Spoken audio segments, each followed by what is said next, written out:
Good morning, noon, evening or night, depending when you're watching this video, and welcome back to World of Tanks and the Look Back At series. And today we are going to take a look back at the Brawl game mode. One, if not the only 7 versus 7 random game mode. It first appeared at the first quarter of 2020, then again later that year in Act 4 of the 10-year anniversary, and lastly a year later in 2021, where it got some more features. The aim of Brawl, in my opinion, was to combine some clan battle features inside a random game mode, to maybe encourage players to join clans or to platoon more, since that would give a massive advantage in this game mode. But without further dilly-dallying, let's take a look at the most prominent features. So the 7 versus 7 format was a huge selling point for me personally. Although I first didn't thought that much of it, when I played Brawl I noticed how much more freedom I had when engaging the enemy, since the team size was basically cut in half. I was allowed to flank way more and try different angles and strategies against the enemy. These things are so hard to do in regular random battles, since there are more enemies at certain positions at the front, just behind yet another corner, or more enemies who are camping in the back. It really restricted the possible engagements and flanking maneuvers that are otherwise available. Also add along that most of the maps are corridor maps, which are even more restrictive. But not in Brawl. In Brawl you can get a quick overview of the enemy positions and intentions, which allows you to build a plan to counter that scenario. Some might say this dumps the game down, since with a bigger team you are challenged to take more enemies into account before you take any action. But with the relative small maps there is very little to no action possible without getting shot at from just another backline camper. What the 7 versus 7 format really showed me is that in a 15 versus 15 we need bigger maps. But then heavy tanks would be less popular, only making the fast maneuverable heavy tanks, who are already quite meta, even more meta. That's why I mainly played medium tanks in Brawl, for exactly these kinds of action-packed flanking maneuvers you have to do a lot of. But all in all, I'm a great fan of this format with smaller teams. And I really should think that even though the maps might not get that much bigger, it can be better to just increase the size of the map slightly in normal random battles, like what they have done with Runeberg, for example. The Fog of War. The Fog of War is one of those clan battle features, global map to be more precise, that has been implemented in this random game mode. This mechanic basically makes the enemy team setup invisible until you spot their tanks. This is a great counter towards the previous point to make this game mode actually too dumb.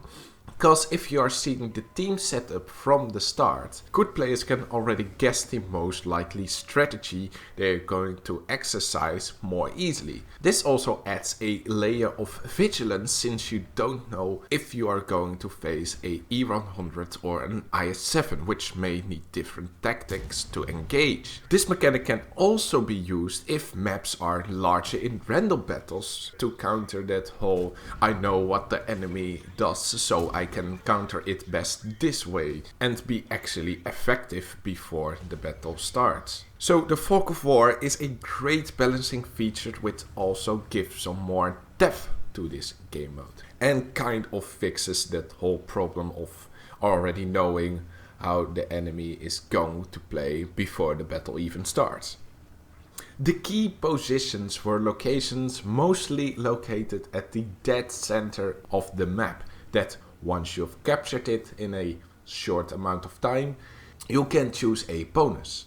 This feature made Brawl so much more action-packed than most other game modes, since it rewarded aggressive strategies to successfully capture the key point, or at least get your tanks towards the front line to defend the key point from the enemy. The bonuses it gave were pretty much a copy-paste from Frontline. You had the Airstrike, Inspire, Recon Flight and Smokescreen. The most chosen bonus was of course the Airstrike, since it could give you a direct advantage by dealing damage to enemy tanks. Inspire might be a close second, but it had a limited radius to give the improved crew performance to as much allies as well as yourself. Smokescreen and the Recon Flight were more memes than serious bonuses, since both of them didn't have such a noticeable advantage, I guess.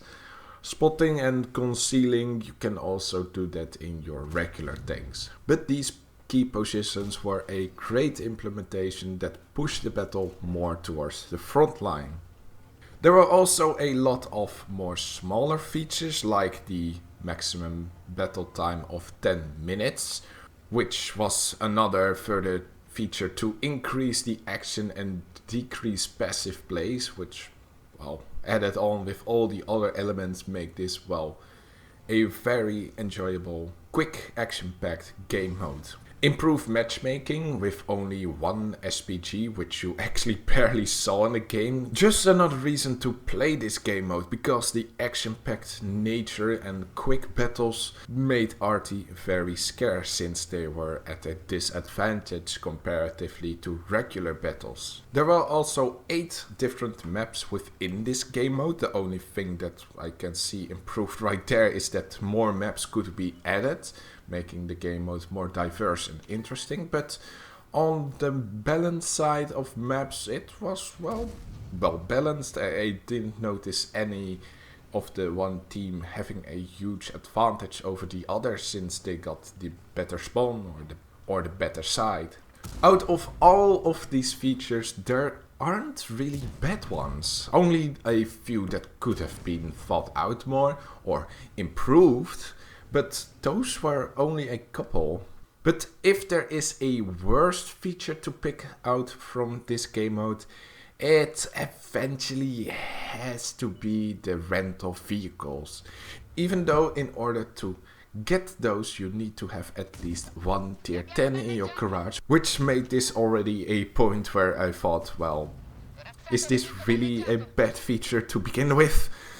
But it allowed lesser experienced players who just got their first tier 10 to play with vastly different tier 10 vehicles, which in most cases gave a disadvantage to the team due to lack of experience.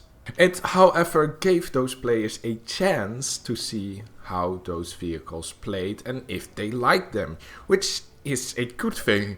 But if we could fix this problem, for the more experienced players of the teams, it can be done with different matchmaking. You can have a beginner's matchmaking for players with, I guess, 100 or less battles in tier 10 tanks, being in different matches than the more experienced player. But I can see how that could give some trouble with second accounts who can dominate in those battles even harder. It would pretty much be like seal clubbing at tier 10. How weird that may sound. But the best way to potentially fix this problem is to also include either tier 9, tier 8 or just the lower tiers also with their own Brawl game mode, which could encourage players with less experience or tier 10 to play more at the lower tiers. But as it were, seeing the bigger picture, it is better to just allow those new tier 10 players to be part of the rest. And I only notice it a few times when they make crucial mistakes that even you can fix in order to win the battle anymore. So that was the look back at the Brawl game mode. I really enjoyed this game mode and it is, in my opinion, one of the best iterations. It was pretty much a test in order to see how random battles with smaller teams would function, but I really like the implementations of more clan battle elements like the Fog of War. I think that Brawl really was a testing ground for this feature to see if smaller teams could work. Maybe that is why we see now smaller teams in ranked battles. So I don't really think we're going to see Tank Brawl again. But well, fingers crossed. Hopefully they just think, well, this game mode was a success. I hope this game mode was a success during those times, because I really want to see it again. So I really hope that the Tank Brawl game mode would come back. So as the time of recording, it's the 9th of April. Previous year it started on the 29th of April, so let's hope it happens once again, because I really enjoyed this game mode. And with that, that is the end of this video. Hope you enjoyed it, and I will see you next time. Laters.